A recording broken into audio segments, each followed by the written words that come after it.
Hello guys যোৱাকালি বাংলাদেশ আৰু ইণ্ডিয়াৰ মাজত 2023ৰ যিটো এছিয়া কাপ হ'ল সেই এছিয়া কাপৰ 12 নম্বৰ মেচটো খেলা হৈছিল আৰু এই মেচটোত বাংলাদেশে 6 ৰানত জিকি যায়।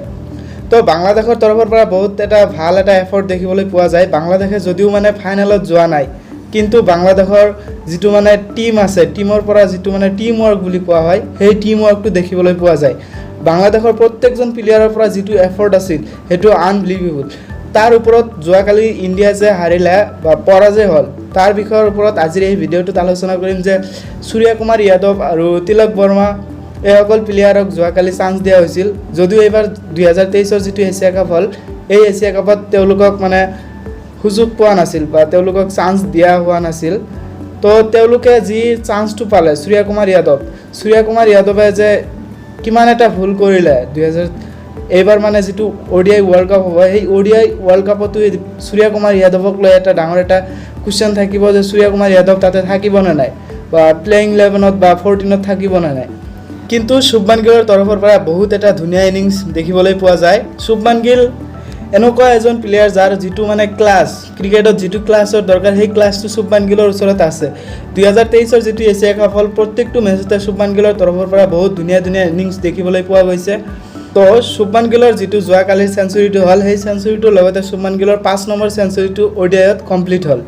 এতিয়া এটা কুৱেশ্যন সূৰ্য কুমাৰ যাদৱক লৈ হ'ব, কিয়নো সূৰ্য কুমাৰ যাদৱক যিহেতু কালি চান্স দিয়া হৈছিল সূৰ্য কুমাৰ যাদৱৰ পৰা বহুত মানে ক্ৰিকেট ফেন্সসকলৰ এটা আশা আছিল যে সূৰ্য কুমাৰ যাদৱে ভাল এটা পাৰফৰ্মেঞ্চ দেখাব, যিহেতু চান্স পাইছে চান্স দিয়া নাছিল এটা সুযোগ দিছে।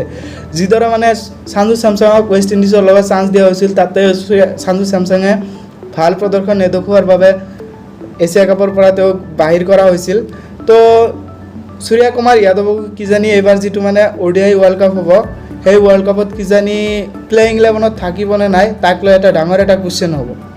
আৰু বাংলাদেশে যদিও এইবাৰ এছিয়া কাপত যোৱা নাই তথাপিও বাংলাদেশে এটা কথা প্ৰমাণ কৰি দেখুৱালে যে বাংলাদেশক ইমান সহজ বুলি ল'ব নোৱাৰে কোনো, মানে তেওঁলোকে যে ODIৰ কিমান ভাল তাক প্ৰমাণ কৰি দেখুৱালে। এইবাৰ যে ODI ৱৰ্ল্ড কাপ হ'ব সেই ODI ৱৰ্ল্ড কাপত বাংলাদেশক এটা অৰ্ডিনাৰী টিম হিচাপে কোনো যাতে নলয় সেইটোৰ প্ৰমাণ আকৌ কৰি দেখুৱালে বাংলাদেশৰ তৰফৰ পৰা যি মানে বলিং এটেকটো আছিল সেই এটেকটো বহুত ভাল আছিল।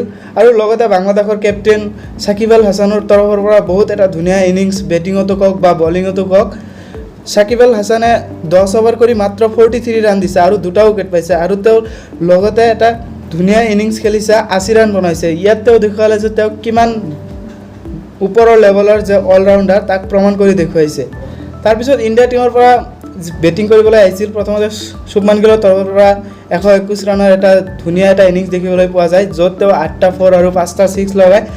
তাৰপিছত সকলোৱে যেন আহিছে আৰু গৈছে সেনেকুৱা ডাঙৰ এটা ইনিংছ কাৰো তৰফৰ পৰা দেখা পোৱা যোৱা নাই।